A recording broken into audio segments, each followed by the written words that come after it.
Did you ever stop and wonder if you could be related to everyone with your last name? Just think if you're a Lincoln, how you'd be congratulated if Honest Abe were someone you could claim. To clear up any mystery, just check your family history. Genealogy's the name of the game. Now some ancestors you'll find you want to hide, but most of them will fill your heart with pride. Oh, your family tree, your family tree. Check your genealogy, find who was who and how who came to be. On your family, family, family, family tree. Welcome, listeners. It's time for the Genealogy Radio Show from Radio Corcabashkin, the radio station that's keeping you in the loop. And this week's show is all about the glory of the Odies. Tony Harpur is in studio today with us, so you're very welcome, Tony. Thank you. And I'm going to just start with Tony's biography. He's a native of Midleton in East Cork, and he's come all the way up from Midleton today. And although born in the old Cork workhouse, now St Finbarr's Hospital in Cork, on his father's side, the family is solid Wexford. They came over with Strongbow and got stuck in the mud of South Wexford for 800 years. However, Tony recently discovered that some Harpers lived in Ballinacurra, just south of Midleton, in the 1260s. They know this because one of them was wanted by the Sheriff of Cork for assaulting a cod. That's a man with the name Cod, a name more commonly associated with Wexford, but now given as Cot in East Cork. On Tony's mother's side are the Murphys of Cork, the Sullivans of Knockany, County Limerick, and even Tiernan from County Meath. He hasn't found any Clare connections yet, but he lives in hope. Tony went on to study for an MA in the history of art in architecture and worked at Dell in Limerick from 1997 to 2009. He graduated from UL in January 2012, and as a hobby in Limerick, he was a docent in the Hunt Museum, more like a professional now. I met Tony a few times in the Hunt Museum, and it was there that he found the subject of his dissertation, the Odies. Tony has taught genealogy courses in the local St Coleman's Community College in Midleton, and this brings in students as far away as Cork and Youghal. And he's also given a lot of free public local history lectures in Midleton Library to the Thomond Historical and Archaeological Society and to the Cloyne Literary and Historical Society, and also at the Hunt Museum. He's currently researching and writing a history of Midleton that would be both scholarly and popular, because it needs a well-researched account of history, and he's been a member of the Cork Genealogical Society and the Cork Decorative and Fine Arts Society. So he's recently appointed chairman of the Midleton Chamber Heritage and History Committee, which is a totally new position. Tony, you're very welcome to the studio today. Right, thank you very much, Lorna. It's lovely to be in sunny Kilkee. And what makes looking at the Odies so important? I think one of the problems we have with Irish history is that we tend to look at families like the O'Briens, the O'Neills and things like that. We forget about the family just below that rank. And the Odies were critical to the late medieval power of the O'Briens. Brilliant. And what's so special about the Od ancestry then? Well, the Od ancestry brings in clerics, a lot of clerics. So there is paperwork there. But also, these were not just pious holy clerics. It looked like these guys could wield a sword. If I have to mention it, the Battle of Odie in 1318. Believe me, the O'Briens owed the Odies big time for that one. Yes, and there'll be a lot of celebrations around this side of the country for 1318. I know Tony is planning quite a lot, and I've started planning and scheming as well, so the Odies should be getting plenty of recognition. So, who was Cornelius Odie? I know you concentrated on him for your thesis. Well, I looked at him first because he left two amazing treasures. He was from, obviously, what we call Odie. He was a very well-educated cleric. Now, when people hear clergy, oh yeah, he was a priest. Actually, for most of his life, he wasn't even a priest. He was a sub-deacon. And right? when did he live, Tony? Now, what- we're talking about the late 1300s, second half of the 1300s. He died in 1434. So we're talking about really the late medieval, early Renaissance, if you want to put it that way. Okay? He was an interesting character because he was educated in a university. We don't know where. I'm still trying to find a university.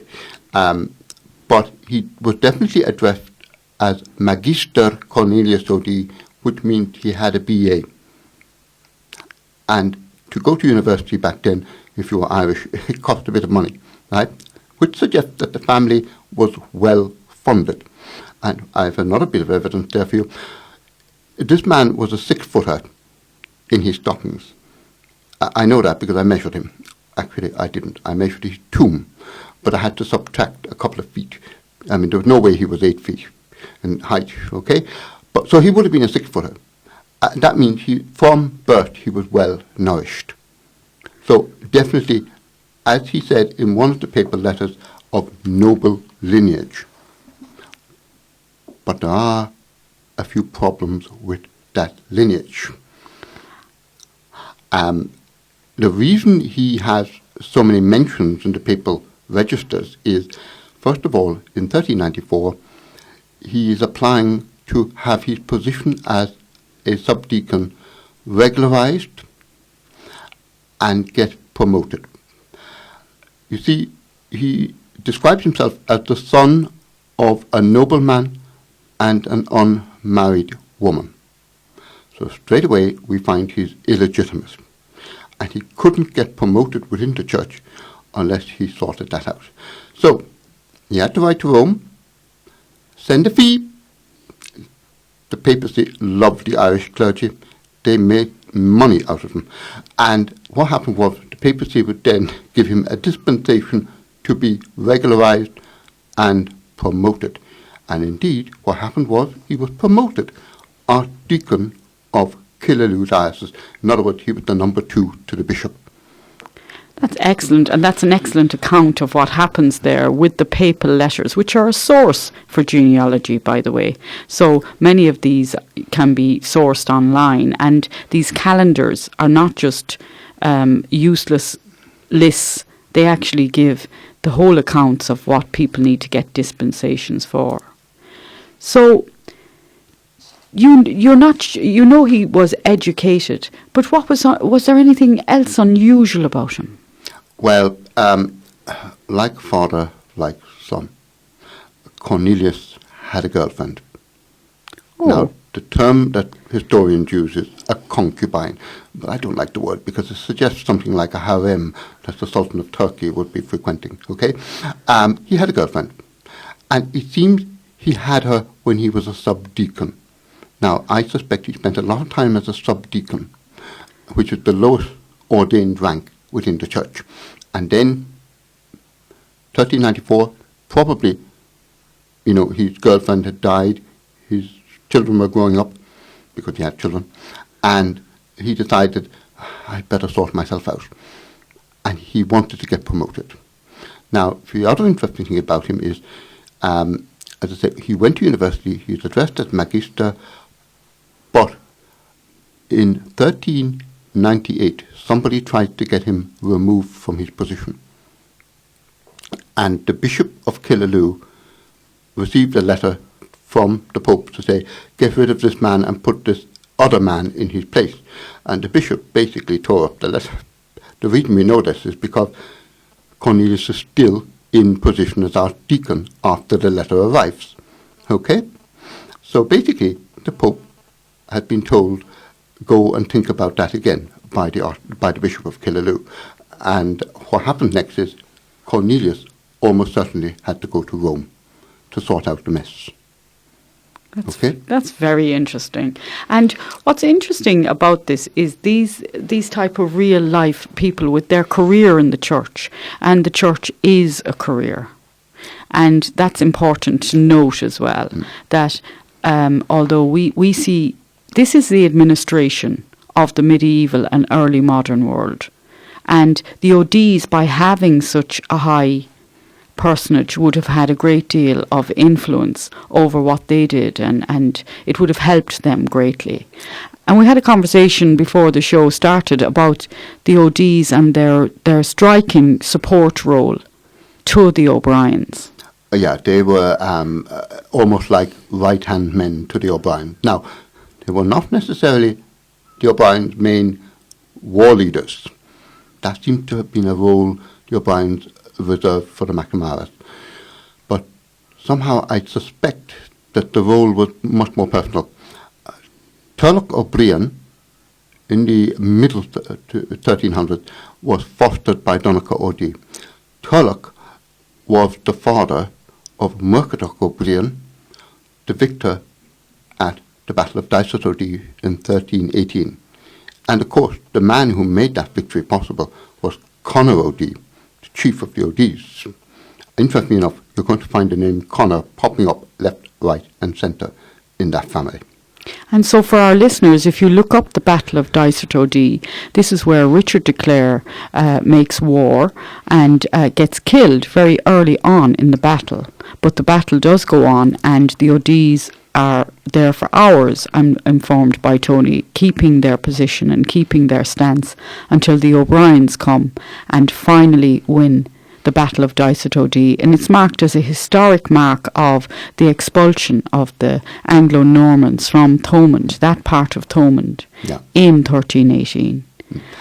I would suggest that the best way to compare the Battle of Odie is with the Battle of Waterloo. It's almost exactly the same thing. The Odies and their allies are standing there for hours fighting off the attackers, and like Wellington at Waterloo, who said, "Give me Knight or give me Blucher," what happened was, in this case, the O'Briens came to the rescue. And it was a truly spectacular annihilation of Anglo-Norman power in Thomond. I'm a bit suspicious and wonder, were the O'Briens waiting to see who was going to win, or, were they hedging their bets here? I don't think so. I think what happened was that there is some suggestion in the Catherine Turlough, which is the only detailed account of the battle, that Murchadach O'Brien had spies in Richard de Clare's camp, and it was poor Conor Odie who had to take the brunt of the battle. But he manfully held off his opposition. Yes, and there's a Odie castle that you can go and visit that was built in the 15th century, and that's a wonderful little castle. So if you're visiting Clare, it might be, if you've Odie heritage, it would really be worth going to see that, all that area, because that area becomes named a barony for a little while. Yeah. Tulla Ed, which becomes the barony of Inchiquin, and it's very significant that the Odies are so important that they would have a barony named after them in Tudor times. That does suggest a huge amount of influence with the O'Briens at a later stage, Yes. And fosterage. We spoke about fosterage earlier on because it's a key part of ancestry that may be neglected from an Irish context. Fosterage is very, very peculiar to Ireland and very common in Ireland, in the fact that when a child was 7 years of age, they were frequently sent off to be fostered, and there'd be certain rules and regulations about what clothes they were to wear, what food they were to eat, how they were to be treated, and so on. But they became very close to their foster parents and so on. In a way, I would say with fosterage, if you're trying to get your head around the Irish way of doing fosterage, think of a feudal noble lord. He's got a couple of sons. One is going to the church. You don't have to worry about him. You send him off to the local monastery. But you've got two boys, the heir and spare.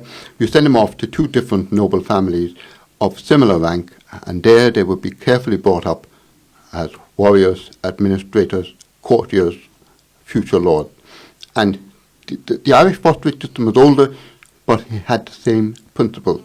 I do wonder if the idea of fostering with the OD was to give them an education, as opposed to simply train them how to fight. Yes, yeah. That's very significant indeed, that they may be educated for a role and so on. And were girls fostered? It doesn't appear to have been as important. No, the boys were the ones who would have been fostered, as far as I can see. You know, the girls, well, what was their role? You know, we talk about Brehon law allowing women great freedom if you were of a certain rank. But really, they were intended to be mothers and helpmates to their husbands or partners, because they weren't always married. Okay, as the Cornelius Odie's mother was not, and what we'll just say, he was appointed. We'll go back to Cornelius. Yeah. He was appointed Bishop of Limerick. How did that come about? What does that mean? A shocking scandal. The Bishop of Limerick, up to 1399, was Peter Curra. Now, Limerick, you must remember, was known as an English diocese.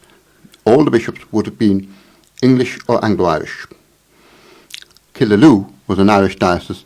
All the bishops were Gaelic. Okay, and the Archbishop of Cashel, an Englishman called Torrington, was visiting Limerick, and somehow he rubbed up Peter Curra the wrong way. And there at the high altar of St. Mary's Cathedral, Peter Curra landed a blow on the Archbishop's face. Now, you can imagine this happening at Mass in front of an audience, right? It probably wouldn't go down too well. But, you know, this is why Peter Curra was then translated, as they say, removed to Rough. But Peter Curra dug his heels in and said, I'm not going down to that pesky, impoverished little place down in Cork. I'm staying here, or I'm resigning. Take your pick. And the Pope had a problem. Now, remember, Cornelius had gone to Rome. He's almost certainly gone to Rome, because what happens is, in 1400, Cornelius Odie is appointed Bishop of Limerick. And this must have shocked everybody. In the name of God, what's going on? Is the Pope on something? Has he appointed some wild man from County Clare to be the Bishop of Limerick? He definitely become Bishop of Limerick. He sorts out his other issues. Curiously enough, he doesn't lose his Clare connection.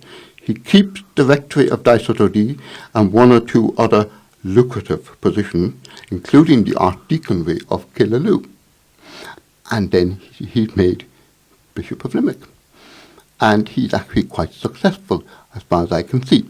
I think he's beautiful. He has beautiful mitres and all sorts of things, doesn't he? And they're on view. They can be seen, can't they? Yeah, he commissioned a mitre and a crosier, and they are quite simply, and if you're from Clare, or you have an interest in Clare, or you have a connection to Clare, do not miss them when you go to Limerick. They're still a property of the Diocese of Limerick.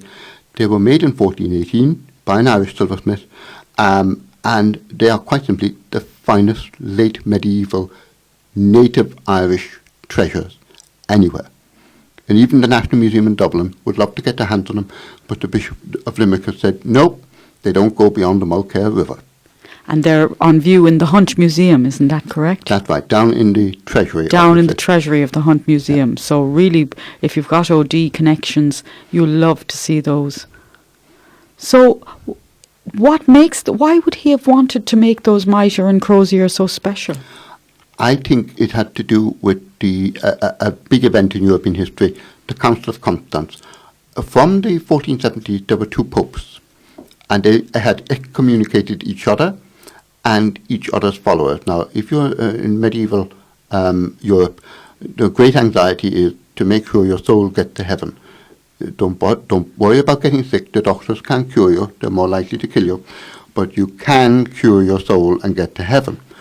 But if you're excommunicated, you're gone. You're done. You're done for. So what happened was, in 1414 to 1418, the Council of Constance met. They sorted out the mess. They actually had, by this stage, had 3 popes. And then in the 11th of November, 1417, St. Martin's Day, they elected a new pope, Martin V. And I suspect it was sometime around then that Cornelius Odie commissioned the mitre and crosier, because we know they were made in 1418. And basically, it looked like he was celebrating the fact. But also, interestingly enough, Good Friday fell on the 25th of March, which is also the Feast of the Annunciation. Cornelius, by this stage, is getting worried. He'd already got a plenary indulgence from the Pope in Rome in 1421. He gets another one after he resigns in 1427. So clearly something is preying on his mind. Could it have been the girlfriend? And what does he do for his family? Well, now, this is where it gets interesting. You've heard of the Borgias, haven't you? I have. Yeah. Well, Cornelius got there first. Basically, when he was appointed Bishop of Limerick, he then appointed two of his sons. Yeah, Cornelius had a girlfriend, like father, like son, and he appointed two of his sons to positions in the Diocese of Limerick. One of these sons, Denis Odie, or probably Donica, was a university-educated man in civil and canon law. This is how he got on in the church, by the way. You didn't do theology, you did civil and canon law. And then this man, later in 1421, was appointed, wait for this, Bishop of Ossory. That is Kilkenny. Now, Cornelius is the bishop of one of the wealthiest dioceses in Ireland, even though it's very small. His son becomes the bishop of another relatively wealthy diocese. I would consider that a very successful family business. And is he gone being Bishop of Limerick when the son takes over? No, it's at the same time? No. Both father and son are bishops. Well, that is a well-kept secret for the Odies. And I'm sure a fascinating account for them. So the significance of your study, for what future work are you going to be doing on the Odies? Well, what I was trying to do with Cornelius was get some idea of his personality, but more importantly, his religious outlook. What I find is he's very orthodox as a Catholic bishop. However, one of the things I discovered was there is no comprehensive study that I've come across of the Odie family, right? And this is worrying because they were very important as supporting the O'Briens. And they produced a number of high-ranking clerics, including a couple of other bishops in the 16th century, a bishop of Killaloe and a bishop of Kilmacduagh. I do think that the Odies are worth more than a second look.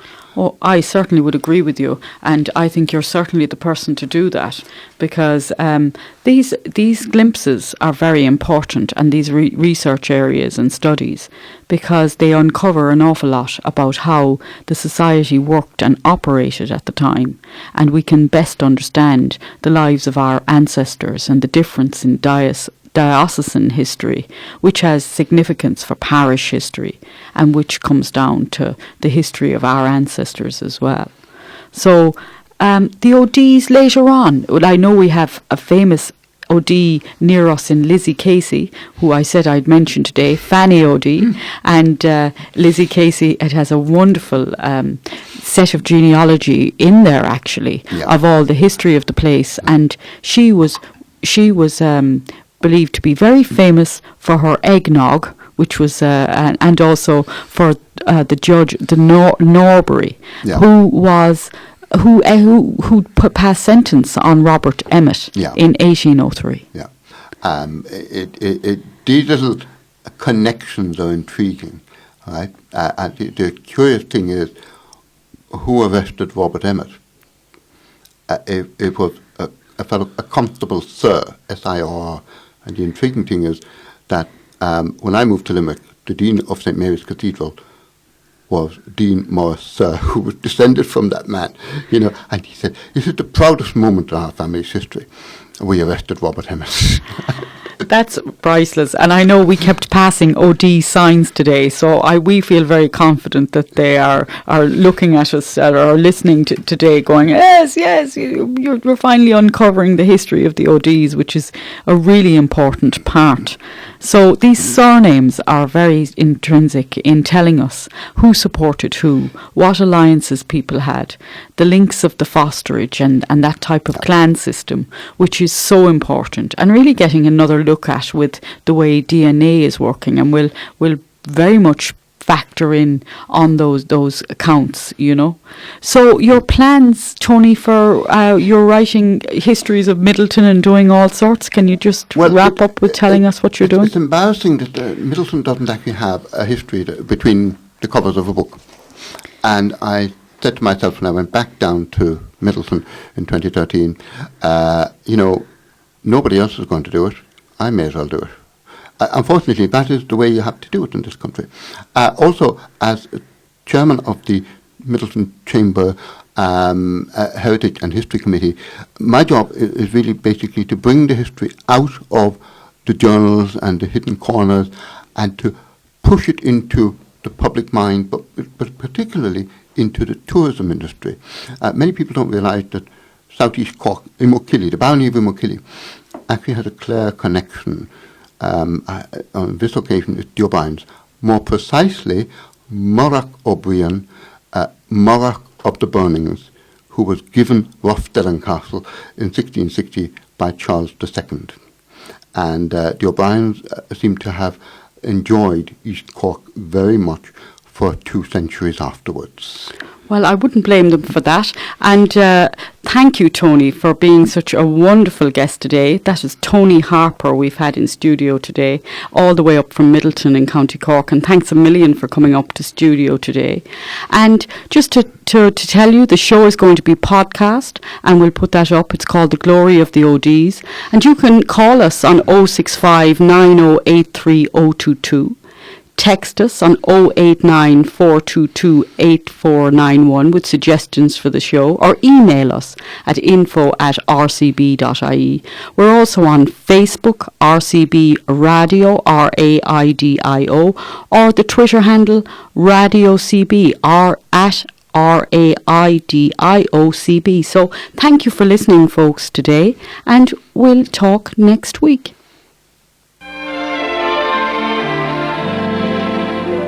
Did you ever stop and wonder if you could be related to everyone with your last name? Just think if you're a Lincoln, how you'd be congratulated if Honest Abe were someone you could claim. To clear up any mystery, just check your family history. Genealogy's the name of the game. Now some ancestors you'll find you want to hide, but most of them will fill your heart with pride. Oh, your family tree, your family tree. Check your genealogy, find who was who and how who came to be. On your family tree.